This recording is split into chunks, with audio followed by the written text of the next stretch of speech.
In the shadowy corners of Phoenix, Arizona, a chilling tale of violence, injustice, and suspicion unfolded one fateful Christmas day. The life of Ryan Thomas Waller, a music-loving young man with a promising future, was tragically cut short in an event that would shake the city to its core. On the afternoon of December 23, 2006, a knock echoed through the quiet apartment where Waller and his girlfriend, Heather Quan, lived. They had barely settled into their home when the peaceful silence was shattered. The unexpected guests were not bearing gifts of holiday cheer. Instead, they brought a storm of bullets and a whirlwind of controversy that still swirls to this day. The man behind the fatal knock was Richie Carver, Waller's former roommate, and his father, Larry. Their motive? Revenge for a past altercation. Waller hesitated as he recognized his old roommate, but it was too late. The door was forced open, and 2 bullets found their way into Waller's head. Unsatisfied, the deadly duo moved on to Heather, who had been sitting innocently on the couch. The unsuspecting girlfriend was killed instantly, a gruesome casualty to ensure there were no living witnesses. Now, there's no denying how morbid the story is at this point. But if you think this is the worst part of the case, you're terribly mistaken. Phoenix police finally caught up to a man suspected of shooting 2 people.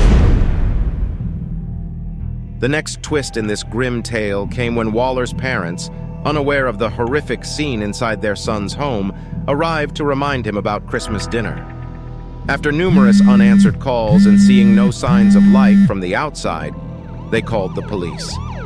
Waller, still alive despite his severe injuries, was discovered by the officers, but instead of rushing him to the hospital, they handcuffed him and subjected him to hours of interrogation. The parents were not even allowed to talk to him. Fighting for his life, Waller was grilled about the events that transpired. What was an accident? Heather hitting me. What did she hit you with? Her hand in the eye. Did you guys have an argument? Not really, no. Not really? Uh-uh. What happened for her to hit you in the eye like that? She just hit me on accident. She was giving Christina a head. She was what? She was helping Christina with her hair or something, I don't know. The detectives even tried to coerce a confession, suggesting Waller himself was the murderer. No, it was a real gun, man. It was just a revolver. If they shot you in the eye with a revolver, you wouldn't be talking to me right now. How do you know? It was most likely you'd be dead. That's what I thought too, man. I really don't know. I think you're not going to believe this one. I can't believe it either. You're right. I've already heard the story. I can't believe it. This is just my observations that this might be an entrance, this might be an exit, this might be into his eye. And he's acting like he has a serious head injury, which would make sense. So it happened, what, the other night? I don't know. You don't know? Yeah. Were there guns around? Kid Eric did it. I don't know how he did it exactly. It might have been shot. I don't know. I really don't know. Only after hours of questioning was he finally rushed to the hospital, where he would undergo a grueling recovery process, losing a section of his brain and his left eye in the process. Waller went blind because of the unimaginable ordeal. The wheels of justice began to turn slowly. Nearly a month after Waller's hospital release, Richie Carver was arrested. His father, Larry, turned in by Richie's mother, was apprehended the following week. After a lengthy legal process, both were found guilty of their heinous crimes and received life sentences without parole. But Waller's story does not end there.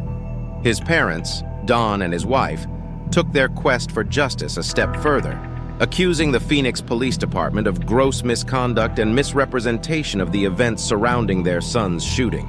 Accusations flew of evidence tampering and false narratives, leading to a lawsuit that still echoes in the halls of justice today. Beyond the courtrooms and headlines, another battle raged on, a struggle for life. Ryan Waller, despite his critical injuries, managed to hold on. He lived, but the life he led was a shadow of what it once was. The delayed medical attention following the shooting had grave repercussions. Waller's once vibrant and independent life was reduced to a shell as he was forced to depend heavily on his parents. His once lively home, filled with the melodies of his guitar, was replaced by a sterile hospital room echoing with the beeping of machines. Yet the injuries Waller sustained were too severe, too deep. After a decade-long battle marked by countless seizures and relentless pain, Waller succumbed on January 20th, 2016, following another attack. His untimely passing was a stark reminder of the painful aftermath of evil and the enduring spirit of a man who refused to be silenced. As we remember Ryan Waller, we salute his bravery and relentless fight for justice. His story continues to echo a grim reminder of a tragic day, an unending quest for justice, and the enduring spirit of a man wronged. Thank you for watching.